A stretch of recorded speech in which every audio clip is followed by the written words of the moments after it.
तीन बहनों की लालची भाभी। करिश्मा, रेशमा और मनीषा तीन बहनें हैं। उनका एक भाई भी है, मयंक। मयंक अपनी बहनों को बहुत प्यार करता है, लेकिन मयंक की पत्नी सविता इस मामले में मयंक से बिल्कुल ही अलग है। वो अपनी ननदों का जितना बुरा कर सकती है उतना बुरा करती ही रहती है और अपनी ननदों पर हुक्म भी चलाती है। करिश्मा, करिश्मा, तुमने अभी तक नाश्ता नहीं बनाया? तुम्हारे भैया को ऑफिस जाने में देर हो रही है। हाँ भाभी, बस अभी बनाती हूँ। करिश्मा, तुम ये ढीलापन छोड़ दो। कल को पराए घर जाना है। वहाँ अगर तुम इस तरह से काम करोगी तो लोग क्या कहेंगे कि माँ ने और भाभी ने कुछ सिखाया नहीं। और तुम्हारी दोनों बहनें कहाँ हैं? अब रेशमा मार्केट गई है और मनीषा सो रही है। क्या? सुबह के 8 बज रहे हैं और ये महारानी अभी भी सो रही है? ये कहते हुए सविता अपनी सास दुर्गा देवी के पास जाती है। माँ जी, देख रही हो अपनी बेटियों के तौर तरीके?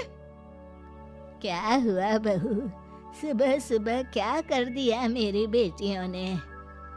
अरे एक तो अभी अभी उठकर किचन में गई है, दूसरी सुबह सुबह बाहर चली गई और तीसरी अभी तक सो रही है। क्या करूं मैं इन तीनों का? मैं तो परेशान हो गई हूँ। जा जाकर उठा उसे और रेशमा से मैं बात करती हूँ। सविता सीधा मनीषा के कमरे में जाती है और उससे कहती है, महारानी जल्दी उठो, सूरज सर पर आ गया है। भाभी थोड़ी देर और सोने दो ना, मैं रात को लेट सोई थी। वो क्या ना, यूनिट टेस्ट चल रहे हैं। शराफत से उठती है या नहीं, या फिर पानी की भरी बाल्टी डालूं तेरे ऊपर? नहीं भाभी, मुझे बिस्तर में नहीं लाना, उठती हूँ मैं। मनीषा जल्दी से उठकर बाथरूम में चली जाती है। सभी आराम से बैठकर नाश्ता कर रहे होते कि तभी रेशमा बाजार से हाथ में सामान लिए आ जाती है। रेशमा को देखते ही सविता उस पर बरस पड़ती है। लो, आ गई महारानी। ऐसा भी क्या सामान लाना था जो सुबह आंख मलते ही बाजार की तरफ रवाना हो गई? भाभी, कल आप ही तो चीख रही थी कि घर का सारा सामान मुझे ही लाना पड़ता है, घर में किसी को भी किसी काम से कोई लेना देना नहीं है। अब मैं बाजार जाकर सामान ले आई तो आपको इस बात से भी तकलीफ हो रही है? देख रही हो माँ जी, अपनी बेटी की जुबान कैंची से भी तेज चलती है। और मयंक, आप तो कुछ कहेंगे नहीं अपनी लाडली बहन को। रेशमा, अपनी भाभी से ऐसे बात नहीं करते। चलो माफी मांगो। भैया, मैं क्यों माफी मांगू? आप भाभी से बोलिए ना कि हम पर कम हुक्म चलाया करे। हम इस घर की बेटियां हैं और आपकी पत्नी की ननद है, नौकरानी नहीं। लो कर लो बात। इनकी भलाई के लिए कुछ भी बोलो तो इन्हें बुरा लग जाता है। इस घर में यही इज्जत है मेरी। देख लो माँ जी, आपकी बेटी किस लहजे में मुझसे बात कर रही है। सविता वहां से चली जाती है। मयंक को बहुत गुस्सा आता है, वो भी वहां से चला जाता है। फिर करिश्मा रेशमा को समझाती है, रेशमा, तुम्हें भाभी से माफी मांग लेनी चाहिए थी ना। लेकिन दीदी, मैंने कुछ किया ही नहीं, तो मैं माफी क्यों मांगू? हाँ करिश्मा दीदी, रेशमा दीदी जैसे ही घर में आई भाभी ही उन पर चिल्ला रही थी। हाँ, मैं मानती हूँ कि गलती भाभी की थी। मैं तो इसलिए बोल रही हूँ कि भाभी ने माँ को तो पूरी तरह अपने वश में कर लिया है। वो हमारी बात सुनती ही नहीं।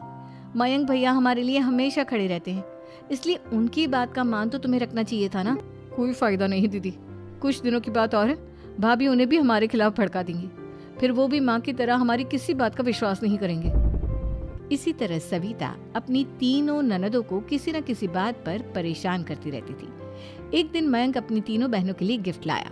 करिश्मा, ये तुम्हारे लिए हार का सेट। रेशमा, तुम्हारे लिए सुंदर सी ड्रेस। और मनीषा, तुम्हें किताबें पसंद है ना, तुम्हारे लिए किताबें लाया हूँ। थैंक यू भैया। थैंक यू भैया। थैंक यू भैया।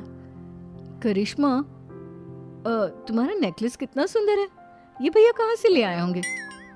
मैंने भैया को 3 दिन पहले फोन पर ये डिजाइन दिखाया था और आज भैया ये ले आए।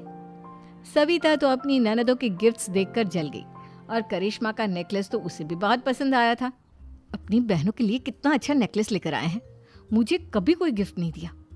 मैं आज ही ये हार चुरा लूंगी। रात में सविता करिश्मा का हार चुरा लेती है और इसी तरह उसे अपनी ननदों की जो भी चीज़ अच्छी लगती वो उसे मांगती नहीं, बल्कि रात के अंधेरे में चुरा लेती। इसी तरह दिन बीतते गए और सविता ने मयंक के दिल में भी उसकी बहनों के लिए नफरत पैदा कर दी। एक दिन मयंक ने करिश्मा और रेशमा के लिए रिश्ता देखा और ये बात उसने घर में सबको बताई। माँ, करिश्मा और रेशमा के लिए बहुत अच्छा रिश्ता आया है। वो लोग कल इन्हें देखने आ रहे हैं। आप और सविता मिलकर सारी तैयारी कर लेना। ये सुनकर करिश्मा और रेशमा खुश हो जाती हैं, लेकिन सविता सोचती है, अगर इन दोनों बहनों की शादी हो गई तो घर और बाहर का काम कौन करेगा? मनीषा तो एक नंबर की कामचोर है, उससे तो किसी बात की उम्मीद लगाना ही बेकार है। मुझे इस शादी को रोकना होगा। अगले दिन सभी लड़के वालों के स्वागत की तैयारी करने में लगे होते हैं। तभी मयंक अपनी बहनों से आकर कहता है, तैयार हो गई तुम दोनों? देखो दोनों लड़के बहुत अच्छे हैं, मैं कोई कसर नहीं छोड़ना चाहता, इसलिए तुम उनके सामने अच्छे से बिहेव करना और अपनी भाभी से लड़ने मत लग जाना। करिश्मा, तुम वो नेकलेस पहन लो ना जो मैं तुम्हारे लिए लाया था। भैया मैं बहुत देर से वो नेकलेस ढूंढ रही हूँ, लेकिन मुझे मिल ही नहीं रहा। क्या तुमने नेकलेस खो दिया? तुम्हें पता भी है वो कितना महंगा था? तुम कोई काम ढंग से नहीं कर सकती। मयंक गुस्से में वहां से चला जाता है। थोड़ी देर बाद लड़के वाले भी आ जाते हैं। वो दोनों बहनों को पसंद कर लेते हैं और रिश्ता पक्का हो जाता है। लेकिन सविता के दिमाग में तो कुछ और ही खिचड़ी पक रही थी। वो पंडित जी के पास करिश्मा की कुंडली लेकर जाती है और उन्हें पैसे देकर करिश्मा की कुंडली बदलवा देती है। जब लड़के वालों के पास करिश्मा की कुंडली जाती है तो वो दुर्गा को फोन करते हैं।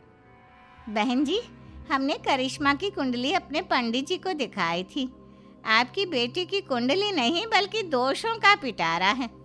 देखिए, मैं और मेरे पति इन सब बातों में बहुत विश्वास करते हैं, इसलिए हम आपकी बेटी से अपने बेटे की शादी नहीं करा सकते। इस तरह करिश्मा का रिश्ता टूट जाता है और सभी घर वालों को बहुत दुख होता है।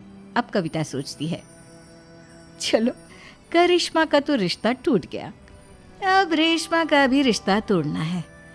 क्या करूं? अब सविता आवाज बदलकर किसी अननोन नंबर से रेशमा के होने वाले ससुराल में फोन करती है। हेलो, मैं कौन हूँ कौन नहीं ये आपके लिए जानना ज़रूरी नहीं। बस इतना सुन लो कि रेशमा का 2 साल से किसी के साथ अफेयर चल रहा है। बस रेशमा का रिश्ता तोड़वाने के लिए सविता का इतना कहना काफी था। अब रेशमा का भी रिश्ता टूट गया। मयंक और दुर्गा देवी ने रेशमा को खूब खरी खोटी सुनाई और उससे बार बार उस लड़के के बारे में पूछने लगी। आप दोनों मुझे क्यों परेशान कर रहे हो? अरे कोई लड़का होगा मेरी लाइफ में तो मैं बताऊंगी ना, जब कोई है ही नहीं तो कहाँ से लाऊं मैं कोई लड़का? तो तेरे होने वाले ससुराल वालों को फोन किसने किया था? माँ मैं नहीं जानती किसने फोन किया था, मैं सच कह रही हूँ। मैं तो पहले ही कह रही थी इसकी लगाम खींच कर रखो, लेकिन मेरी सुनता ही कौन है। आप चुप रहिए भाभी, ये सब आपका ही किया धरा है। अब तीनों बहनों को विश्वास हो जाता है कि ये सब उनकी भाभी ही कर रही है। तीनों बहनें अपनी भाभी को सबक सिखाने के लिए एक वकील कर लेती है और घर में हिस्सा मांगना। देखो भैया, माँ बाप की जायदाद में जितना बेटों का हक होता है उतना ही बेटियों का, इसलिए इस घर के 4 हिस्से होंगे और हमें अपना हिस्सा चाहिए। मैंने तुम्हारे लिए क्या क्या नहीं किया और तुम इस घर में हिस्सा मांग रही हो? भैया, आप और माँ हम बहनों की कोई बात नहीं सुनते हो और भाभी हमारी शादी नहीं होने देगी क्योंकि उन्हें लगता है कि आप हमारी शादी में ज्यादा पैसा लगाओगे और उन्हें हम जैसी फ्री की नौकरानी कहाँ मिलेगी।